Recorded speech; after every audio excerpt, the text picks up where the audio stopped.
Itulah tuan-puan yang menyaksikan live pada malam ni.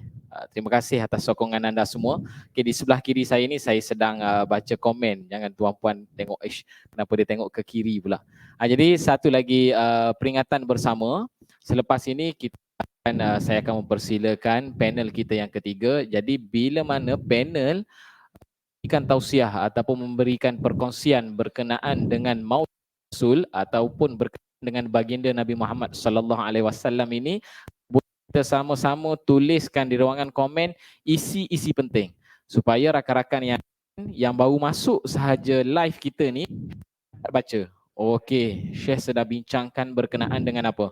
Hadis apa dan sebagainya. Supaya masing-masing dapat manfaat daripada pengajian World Maulid Celebration ini. Tak nak melengahkan masa, seterusnya saya mempersilakan tetamu jemputan kita yang ketiga, Syekh Muhammad Nuruddin Marbu' Al-Banjari Al-Makki. Dipersilakan.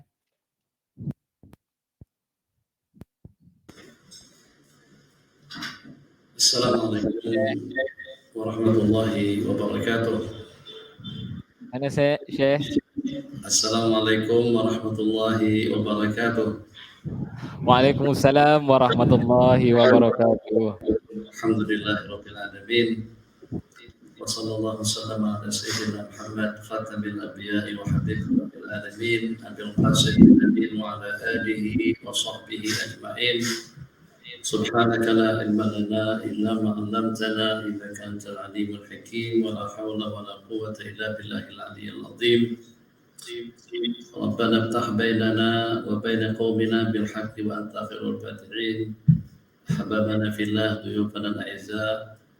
Pada kesempatan malam hari yang mulia ini, malam 12 Rabiul Awal, dalam jalsah, dalam perhimpunan dan juga pertemuan yang mulia dengan topik pembicaraan yang mulia, dengan insan yang paling mulia, dan juga dengan detik-detik terhubungnya kita dengan Sang Kasih Allah Jalla Jalaluh, tentunya dengan kita, dengan detik-detik ma'iyyatuna ma'a Rasulillah sallallahu alaihi wasallam, kita akan senantiasa selalu apa dia Faiz?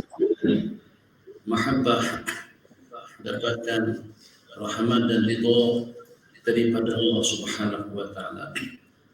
Bapak Nabilah, suatu pertanyaan yang ditanyakan yang sebenarnya mungkin tidak sepatutnya untuk ditanyakan. Apakah mesti, apakah perlu, apakah harus dengan kita mencintai Rasulullah SAW? Kalau dengan pertanyaan yang seperti itu tidak ditanyakan, memang dengan tuntutan, kewajiban kepada tiap individu muslim agar bagaimana dengan kita tidak hanya meletakkan ruang atau 2, 3, 4 tempat, 5, 6, 7 dan 8. Justru sewajarnya lah dengan kita penuhkan perasaan kita, hati kita dengan mahabbatullah wa rasuli, yang sehingga kita tidak ada ruang untuk kita mencintai selain daripada Allah dan Rasulnya, dan selain daripada apa yang telah disukai oleh Allah dan Rasulnya. Cinta kepada baginda Rasulullah SAW itu merupakan suatu perkara yang harus, memang merupakan suatu kewajiban, suatu kemestian yang harus wujud di dalam benak hati kita masing-masing. Bagaimana dengan kita tidak mencintai insan yang telah dicintai oleh segenap makhluk? Bagaimana dengan kita tidak cinta kepada baginda Rasulullah SAW, insan yang menyelamatkan kita daripada hari huru hara, hari kiamat, dan juga daripada azab Allah Jalla Jalaluh? Bagaimana dengan kita tidak cinta kepada Sayyidina Rasulullah SAW? Beliau adalah sebagai penyelamat kita dunia dan akhirat. Agar bagaimana dengan dunia kita, hidup kita jadi terkawal dengan baik, tertata dengan indah. Masya Allah, tabarakallah. Kalau dengan kita memiliki satu perusahaan, pasti dengan kita akan berterima kasih kepada sesiapa saja yang memajukan perusahaan kita, sehingga dengan produk-produk yang diproduk dengan kelang yang kita miliki atau dengan perasaan yang kita miliki, yang sehingga dengan kita dapat meluaskan jaringan bisnis kita dengan keuntungan yang lebih banyak. Terima kasih sungguh kita kepada orang tersebut, sebab menjadi asbab yang sehingga dengan perasaan kita menjadi maju. Ibarat yang seperti itu masih belum setanding, masih belum sama kalau kita nak memperumpamakan bagaimana baginda jasa, baginda kecintaan baginda kepada umat dan juga kepada kita secara khusus tanpa ada pengecualiannya. Kalau tadi dengan satu buah kelang, sekarang ada kira-kira dalam berapa bagian yang ada pada anggota tubuh kita masing-masing.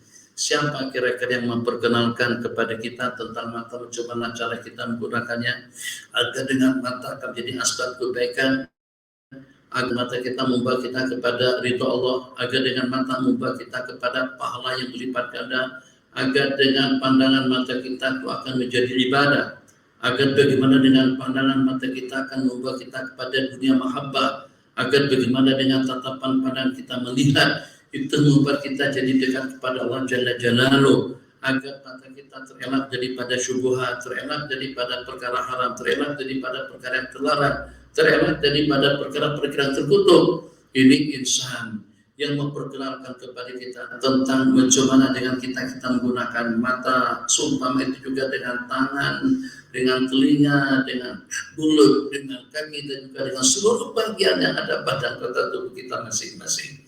Yang sehingga dengan kita, kalau dengan 1, 2, 3, 4, 5 saja dengan hitungannya itu masih sedikit, justru dengan kita telah diperkenalkan dengan sejumlah bilangan.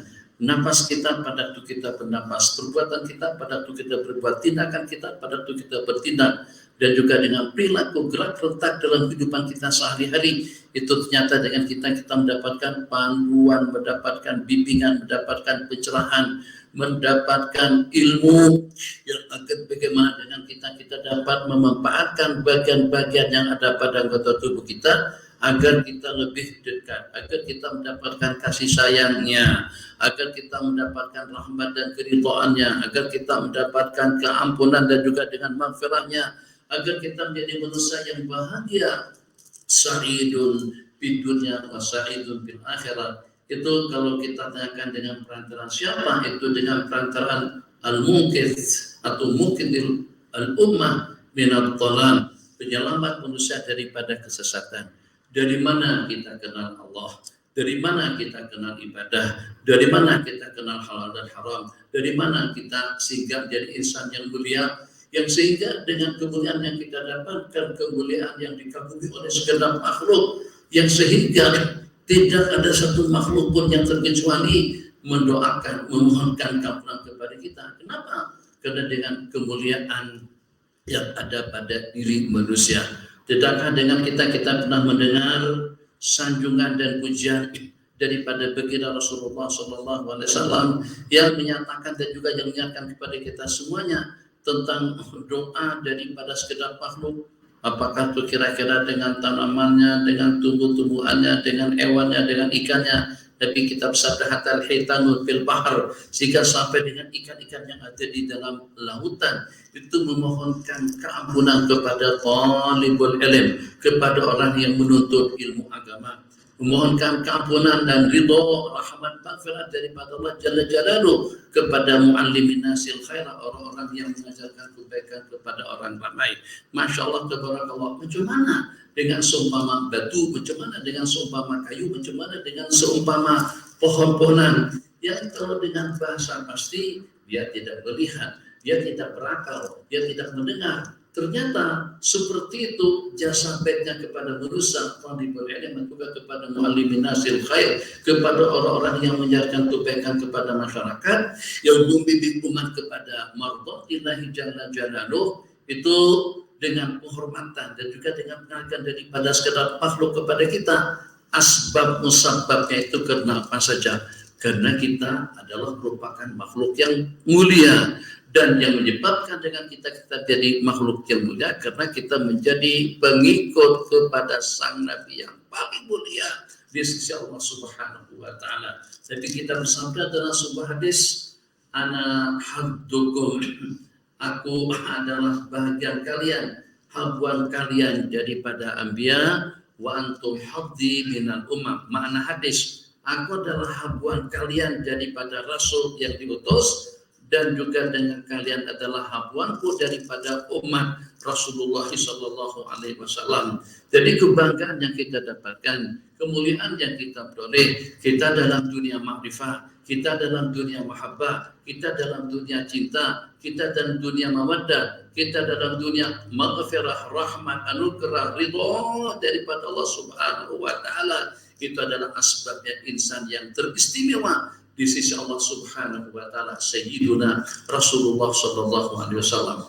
Maka pada malam hari yang mulia ini, di seluruh dunia tanpa ada pengecualian, kita tidak terasa heran, jadi kita tidak terasa aneh, tidak ada yang namanya aneh, tidak ada yang namanya ajaib. Yang kalau padaku dengan satu persatu di kalangan umat Islam yang berada di seluruh dunia melantunkan sanjungan, pujian, lantunkan salat dan salam kepada Sayyidina Rasulullah sallallahu alaihi wasallam, insan yang paling layak untuk kita sanjung, manusia yang paling patut untuk kita puji, manusia yang paling patut untuk kita kagumi, manusia yang paling patut untuk kita hormati, insan yang paling patut untuk kita taati, insan yang paling patut untuk kita cinta dengan sepenuh kekayaan, dengan qalban wa qalaban, hati dan juga dengan jasmani dan juga dengan perasaan, mahabbatuna li Rasulillah sallallahu alaihi wasallam, bukan hanya semata-mata sebagai satu nabi, sebagai satu perkara sunat yang disunatkan, tapi justru sebagai satu kewajiban.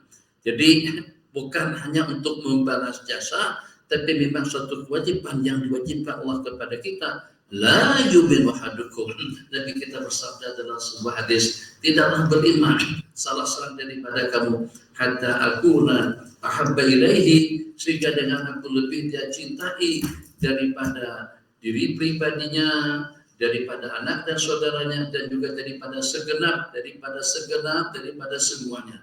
Ahabba ilaihi min waladihi wa walidihi, lebih dia cintai daripada bapa dan anaknya, wa minan nasihat, dan juga daripada segenap manusia. Kalau kecintaan kita kepada baginda itu ternyata masih belum setara dengan kecintaan kita kepada istri, masih belum setanding dengan kecintaan kita kepada anak dan bapa, masih belum setanding dengan kecintaan kita dengan keluarga, itu kita masih berada pada peringkat yang paling di bawah. Itu belum lagi. Jadi kata Sayyidina Umar bin Khattab radhiyallahu taala anhu, betul-betul aku mencintaimu ya Rasulullah sallallahu alaihi wasallam, lebih daripada emak dan ayahku, lebih daripada adik-adikku, lebih daripada, kalau dengan bahasa lebih jelasnya lagi, daripada bisnis, daripada politik, daripada ekonomi, daripada pekerjaanku, lebih daripada segala-galanya, kecuali daripada diri pribadiku. Jadi aku tidak dapat melebihkan kecintaanku kepada baginda melebihi daripada kecintaanku atas diri pribadi aku sendiri. Nabi kita bersabda, belum lagi ya Umar, belum lagi, maksudnya belum sempurna. Kalau dengan kita dah melebihkan kecintaan kita kepada Sayyidina Rasulullah sallallahu alaihi wasallam sampai melebihi segala-galanya, apa saja kita sanggup untuk mengorbankan, apa saja dalam kehidupan, dalam rangka untuk kita menerjemahkan rasa mahabbah kita kepada baginda, tapi tetap kecintaan kita dengan diri pribadi kita lebih daripada kecintaan kita kepada Sayyidina Rasulullah SAW, itu kita masih berada pada tahap yang di bawah, yang sempurna, yang ideal, yang sewajarnya, bahkan yang sewajibnya. Kecintaan kita kepada baginda Rasulullah SAW itu lebih daripada kecintaan kita kepada diri pribadi kita sendiri. Setelah Sayyidina Umar mengatakan, sesungguhnya kecintaanku kepadamu ya Rasulullah lebih daripada segala-galanya, sehingga juga daripada diri pribadiku sendiri, Nabi kita bersabda, al-ana ya Umar, sekarang kamu berada pada peringkat mahabbah yang teristimewa, betul-betul cinta kepada Sayyidina Rasulullah SAW. Jadi dengan ayat yang menyatakan an-nabiyyu aula bil mu'minina min anfusihim, sesungguhnya bagi Nabi lebih aula dengan orang-orang yang beriman daripada diri pribadi mereka. Kalau ulama mengatakan, kalau pada suatu ketika kita antara dua pilihan, ini keadaan yang memang betul-betul memerlukan mahabbah, kesetiaan, dan kecintaan yang tidak ada tandingannya. Kalau pada itu dengan seseorang berada dalam satu keadaan yang antara dia dengan baginda Rasulullah SAW. Jadi yang bagaimanapun akan ada salah satu daripada yang dua itu yang akan korban. Ya ima diri pribadinya, ya ima Sayyidina Rasulullah SAW atas dasar ayat tadi itu yang dengan kita wajib berkorban, yang dengan kita wajib berkorban, wajib mengorbankan diri dalam rangka untuk menyelamatkan Sayyidina Rasulullah SAW. Itu makna aula bil mu'minina min anfusihim. Apakah itu kira-kira dengan harta kekayaan yang kita miliki? Apakah kira-kira dengan waktu dan juga dengan keahlian, kebolehan yang ada? Apakah kira-kira dengan diri pribadi, diri kita sendiri sekalipun? Baginda lebih aula dengan diri kita, lebih aula dengan harta kita, lebih aula dengan waktu kita, lebih aula dengan segala-galanya. Sahabat Nabi kita lagi sedang sholat. Allahu Akbar. Bismillahirrahmanirrahim. Alhamdulillahirabbil alamin. Lagi sedang sholat dan kita panggil. Nabi kita memanggil sahabat tadi itu, tapi ternyata sahabat tadi itu senyap. Sahabat tadi itu tidak menyahut. Nabi kita setelah sahabat tadi itu selesai sholat, Nabi kita panggil. Sebelum dengan panggilan daripada baginda, wajar saja kalau dengan sahabat tadi itu tidak menyahut. Sebab di dalam rangka sholat, dalam rangka untuk melaksanakan perintah Allah Jalla Jalaluhu. Apalagi kalau pada itu kita lagi sedang melaksanakan sholat fardu. Panggilan daripada sesiapapun, takkan dengan kita akan membatalkan ibadah yang diwajibkan. Maka dengan kita menggagalkan, membatalkan ibadah kita, ubudiyah kita kepada Allah karena dengan sholat daripada seseorang. Setelah selesai sholat dilaksanakan, ternyata Nabi kita bertanya seperti ini, apa yang membuat Anda tidak memperkenankan seruanku? Jadi kata sahabat Nabi kita berkenan sebab aku dalam sholat ya Rasulullah. Jadi Nabi kita bersabda, apakah Anda tidak mendengar firman Allah yang berbunyi, perkenankan seruan Allah dan Rasulnya apabila memanggilmu, ilama yuhyikum kepada perkara yang menghidupkan Anda. Apakah kamu tidak pernah mendengar firman Allah yang berbunyi? Maknanya, apakah Anda tidak pernah mendengar firman Allah yang berbunyi, perkenankanlah seruan daripada dan Rasulnya apabila mengajak kamu kepada perkara yang menghidupkan Anda. Ulama sepakat mengatakan bahwasanya kalau pada waktu kita lagi sedang sholat, yang walaupun sholat fardu salah satu daripada sholat yang 5 yang kita kerjakan, terus dengan kita dipanggil, disuruh oleh Sayyidina Rasulullah SAW, maka dengan kita wajib memperkenankan seruan. Sampai kepada pendapat mengatakan, ini daripada sebagian mazhab, sebagian ulama, kalau pada waktu kita menyahut panggilan daripada baginda Nuruddin, ya Rasulullah, labbaika ya Rasulullah, labbaika ya Habibullah, itu salat kita tidak batal.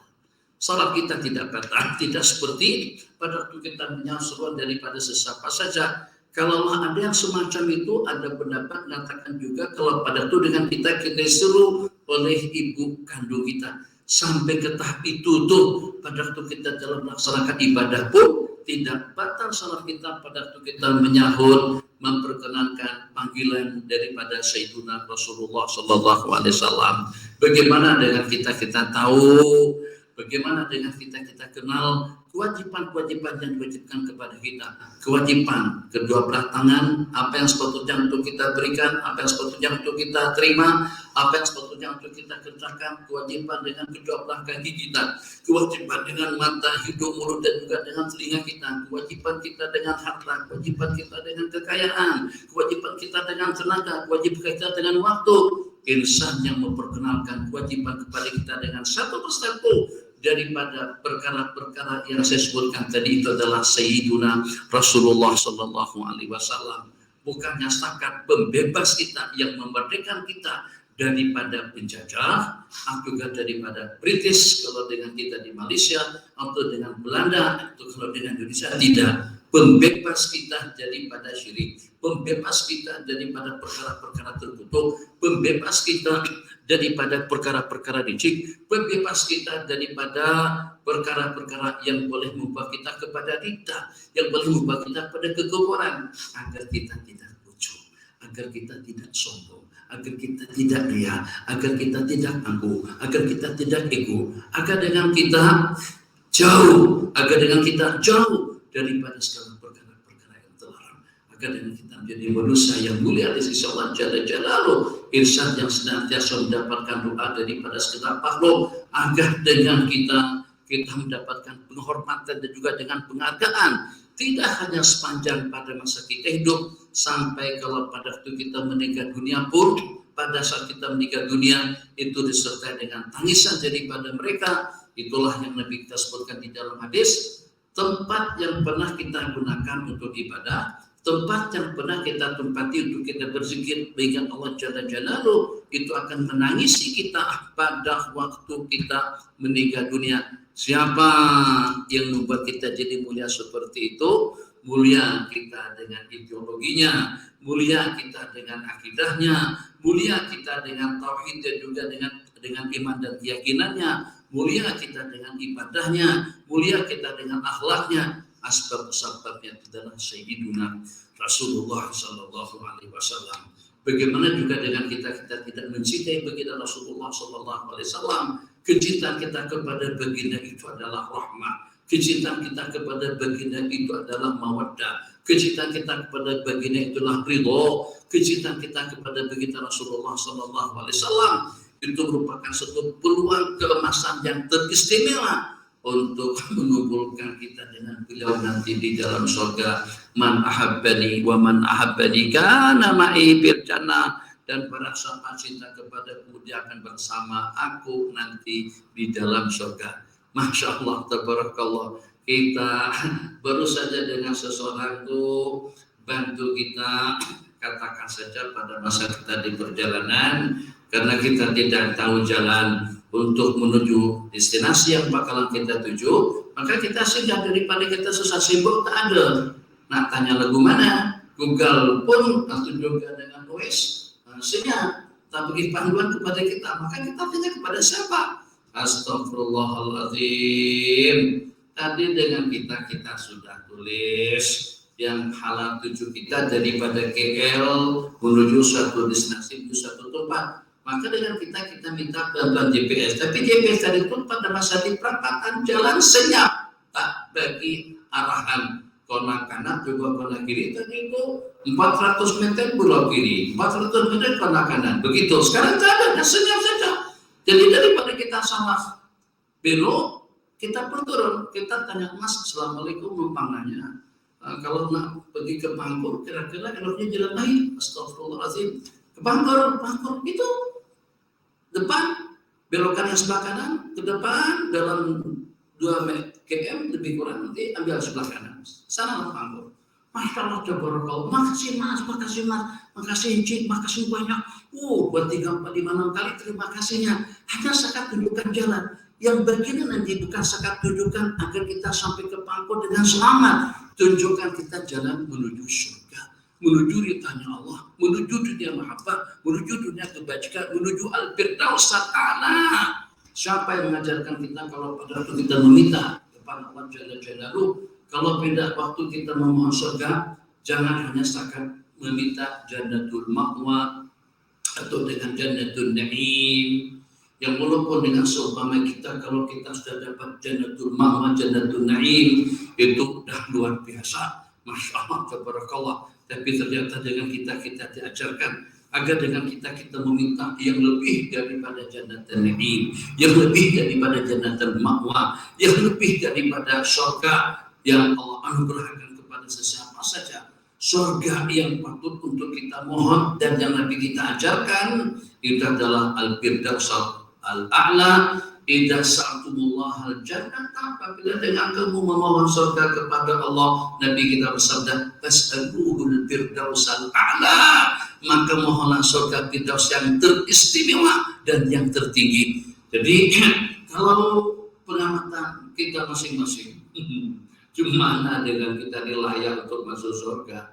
Jadi ini bukan untuk membeli, tadi Buya Yahya katakan kita cinta karena kasih sayang kepada semua orang. Orang itu jahat, musuh kita kah, salah pikir, kalau pada itu kita disesatkan sama mereka pun tetap juga dengan kita menghormatinya. Kenapa? Karena dia adalah juga umat Nabi Muhammad SAW. Jadi secara jujur, ini dengan pendengar yang live bersama Abi pada malam hari ini, yang bersama 1 juta salawat kelas dunia. Jadi dengan kita mengikuti beberapa ceramah daripada sahabat-sahabat kita daripada Nusantara, daripada Singapura tadi itu, dan juga kemudian daripada Indonesia, entah daripada mana lagi, yang sangat pasti dalam berapa ramai di kalangan para hadirin yang sudah pernah masuk istana di KL, dalam berapa ramai yang sudah pernah masuk Istana Merdeka di Indonesia, dalam berapa banyak yang pernah masuk atau sampai berkunjung ke Istana Al-Yamamah atau dengan Istana Ayam As-Salam di Arab Saudi Arabia. Jawabannya kalau ada pun paling 1, 2, 3 orang. Ramai di kalau kita belum pernah masuk ke sana. Jadi dengan seumpama kita nih, untuk masuk istana pun dianggap masih belum layak lagi. Datuk, Tan Sri, innalillahi wa inna ilaihi raji'un. Tak ada gelar. Macam mana dengan kita akan dijemput untuk jadi tetamu istana? Itu dengan Tuanku Sultan Abdullah, memang kita sama-sama Dodi Pahan. Beliau adalah Dodi Pahan. Tuanku Sultan Abdullah di Pahan. Sekarang beliau yang menjadi Pertuan Agung. Jadi selepas dengan Tuanku Sultan Muhammad dari mundur, maka naiklah Tuanku Sultan Abdullah untuk jadi Pertuan Agung. Sama-sama di mana? Sama-sama di Malaysia, sama-sama bangsa Malaysia. Sama-sama Dodi Pahan. Dodi Pahan di mana dijaga baik. Itu kan bagian daripada Pahang. Ternyata belum pernah dalam berapa kali ada jemputan makan di sana, ternyata kita tidak dijemput untuk jemputan makan di sana saja kita belum pernah.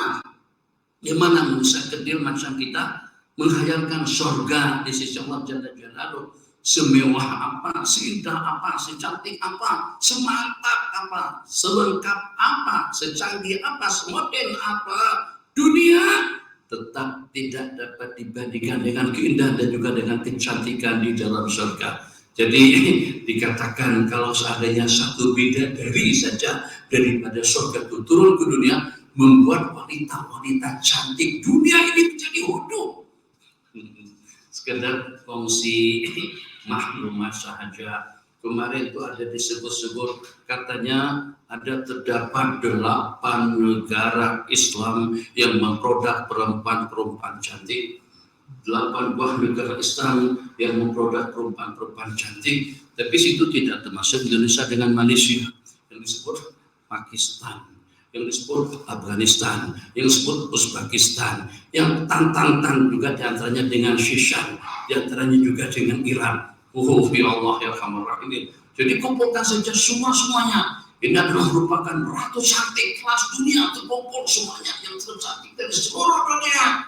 Terus turun, Allah turunkan 1 bidadari saja, semuanya jadi bedu. Tak ada satupun yang tengok wanita-wanita cantik dunia tadi itu. Pada saat ketika Allah turunkan bidadari surga, begitu kecantikan bidadari, tapi bagaimanapun tetap saja istri kita lebih cantik daripada bidadari. Nanti pada waktu kita terkumpul di dalam surga, insya Allah mereka lebih cantik daripada bidadari surga.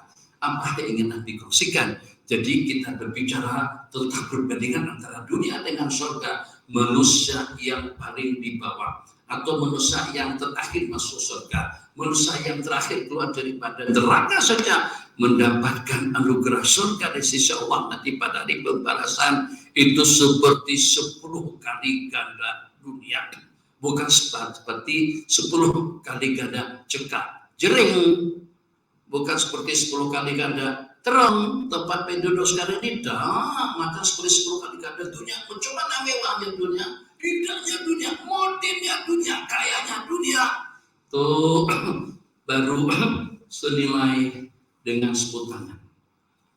Bahkan 10 tangan di dalam surga harganya lebih mahal daripada dunia dengan segala isi-isinya. Lamaudimu sawti ahadikum, lebih kita bersabda, tempat kau menggantung cematimu tempat kita menggantung jemati itu lebih mahal nilainya di sisi Allah daripada dunia dan isi-isinya. Jadi kalau kita dengarkan Mas Yanto, kita ibadahnya kadang-kadang tahajudnya tidak terkejut, berjuangnya karena pengecut, segala-galanya kita berada di belakang, layak untuk minta surga. Jadi kawan-kawan jangan heran nih dengan Salafi dan Wahabi yang selalu memberi doanya Abu Nawas, Ilahi nastulil firdausi ala wala aqwa ala nadil jahimi fahabli taubatan waghfir dhunubi fa innaka ghafirud dzambil azimi. Abu Nawas kata, ya Allah, tidak layak untuk aku menjadi penghuni Firdaus. Ilahi nastu lil firdausi ala, aku tidak layak betul untuk jadi penghuni Firdaus karena terlampau istimewa. Tapi juga pada masa yang sama, aku juga tidak mampu kalau masuk ke dalam neraka. Itu bukan sekadar Abu Nawas saja yang begitu. Kita pun ada seorang yang layak untuk masuk ke dalam surga Firdaus. Kalau dapat suami Firdaus itu insya Allah ramai. Kalau satu syarikat namanya Firdaus itu boleh. Tapi masuk ke dalam surga Firdaus dengan amal ibadah yang kita laksanakan, innalillahi wa inna ilaihi raji'un. Mungkin kalau dengan bahasa kita itu barangkali itu salah kot, malaikat itu sebenarnya bukan dia yang patut untuk masuk ke situ. Itu kita salah nama kot, bukan dengan dia. Mungkin. Tapi ternyata justru dengan kita disuruh untuk kita meminta Firdaus al-A'la. Siapa yang menyarankan kita untuk kita meminta seperti itu? Sedangkan kita tidak memiliki sebarang kelayakan daripada berbagai aspek. Apakah dengan akidahnya lemah? Apakah dengan keyakinannya goncang? Apakah dengan salatnya pikiran kita kesana kemari? Apakah dengan Jumatannya dah sering meninggalkan salat Jumat gara-gara dengan corona? Apakah kira-kira dengan zikir dan tasbihnya selalu mengantuk? Apakah kira-kira dengan tahajudnya tidak terkejut? Apakah kira-kira dengan derma dan juga dengan sumbangannya orangnya kedekut? Itu diantara daripada muasafat kriteria yang ada pada diri kita masing-masing. Bagaimana kita layak? Yang memberanikan kita meminta, ya Arhamar Rahimin, ya Karimu, ya Wahhab, akrimna bil firdausil a'la bighairi hisab. Ya Karimu, ya Wahhab, mat'na fil firdausil a'la bighairi hisab.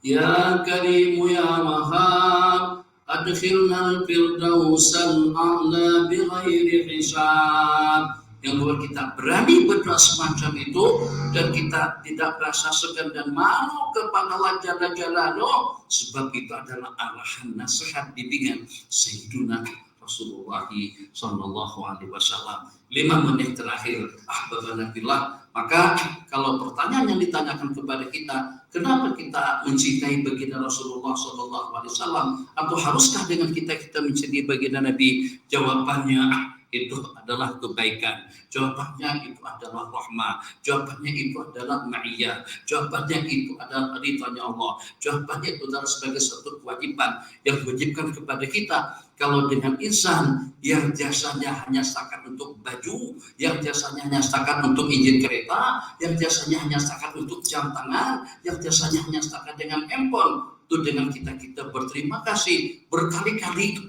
kepadanya. Bahkan kadang-kadang dengan kita tidak kenal sebelumnya, tapi terima kasihnya sampai dengan kita tanya nama, tanya alamat dan lain sebagainya, berhubungan setelahnya. Bagaimana kira-kira dengan insan yang membebaskan kita daripada belenggu api neraka, membebaskan kita daripada belenggu murka Allah Jalla wa'ala, yang membuat kita jadi santun, yang membuat kita jadi arif, yang membuat kita jadi tekun, yang membuat kita jadi baik, yang membuat kita jadi mulia. Asbabnya itu adalah Sayyiduna Rasulullah sallallahu alaihi wasallam. Maka mudah-mudahan pada malam hari yang mulia ini dan juga dengan kumpulan yang mulia dan juga untuk selama-lamanya, tidak hanya sekedar dengan kita lantunkan sanjungan dan pujian kepada baginda Rasulullah sallallahu alaihi wasallam pada malam sejuta selawat, pada malam kita merayakan zikra maulid Rasul sallallahu alaihi wasallam, tapi justru untuk selama-lamanya,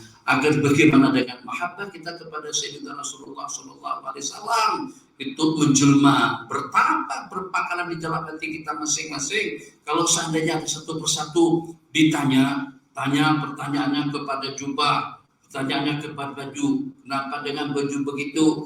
Jawabannya mahabbah kepada baginda Rasulullah. Kenapa kamu makan macam itu? Jawabannya mahabbah kepada Rasulullah. Kenapa kau makan dengan tangan kanan, memberi dengan tangan kanan, minum juga dengan tangan kanan? Jawabannya mahabbah kepada baginda Rasulullah. Kenapa pula dengan janggutnya? Mahabbah kepada baginda Rasulullah. Kenapa pula dengan pakaian nanti Jumat serba putih dengan sorbannya? Karena mahabbah kepada baginda Rasulullah Sallallahu Alaihi Wasallam. Jadi kadang-kadang kita dibeli. Kau kenapa pakai sorban? Kita pakai sorban karena Nabi kita pakai sorban. Insan yang kita idolakan, insan yang menyelamatkan kita dunia dan akhirat, insan yang memperkenalkan kita kepada Allah, insan yang mendekatkan kita kepada surga yang abadi nanti pada hari pembalasan. Kenapa pula pakai baju jubah? Susah kan pakai baju jubah. Pakailah celana jeans, celana hybrid atau dengan celana apa saja nama-namanya tepat. Kalau susah kita pakai. Kenapa kita pakai jubah serba putih pula? Jawabannya, karena itu adalah pakaian baginda Rasulullah. Kenapa pula dengan tongkatnya? Kenapa pula juga dengan selendangnya? Jawabannya karena itu sebagai terjemahan rasa mahabbah kita kepada baginda Rasulullah Sallallahu Alaihi Wasallam. Jadi kita berharap tidak ada bagian yang ada pada anggota tubuh kita, aktiviti kita, kegiatan kita, urusan kita, keperluan hidup, melainkan satu persatu telah menerjemahkan mahabbahnya kepada baginda Rasulullah Sallallahu Alaihi Wasallam. Jadi agar dengan kita dapat melihat yang satu persatu tatapan yang kita lihat, pendengaran yang kita dengar, perasaan yang kita rasakan, itu akan mengingatkan kita kepada dunia mahabbah, akan semakin memupuk rasa kecintaan kita kepada Sayyidina Rasulullah Sallallahu Alaihi Wasallam. Jadi sebelum kita ucapkan Assalamualaikum, belum saya ucapkan selamat, tinggal kepada kawan-kawan yang live bersama di pada malam hari ini, mari kita lantunkan salawat bersama dalam 3 pusingan. Ya Nabi salamu alaika, Ya Rasul salamu alaika, Ya Habib salamu alaika, salawatullah alaika, anta syamsun anta badrun, anta nurun fauqa nuri, anta iksiru wa ghani, anta misbahus suduri, ya habibi ya Muhammad, ya ausal khafiqaini, ya muayyad ya mumajjad, ya imam al-qiblataini, sallallahu ala Muhammad, sallallahu alaihi wasallam, sallallahu ala Muhammad, ya Rabbi salli wa sallim. Allahumma salli wa sallim wa barik alaihi wa ala alihi. Hadza billahi taufiq wa ila liqa'il akhir. Wassalamu alaikum warahmatullahi wabarakatuh.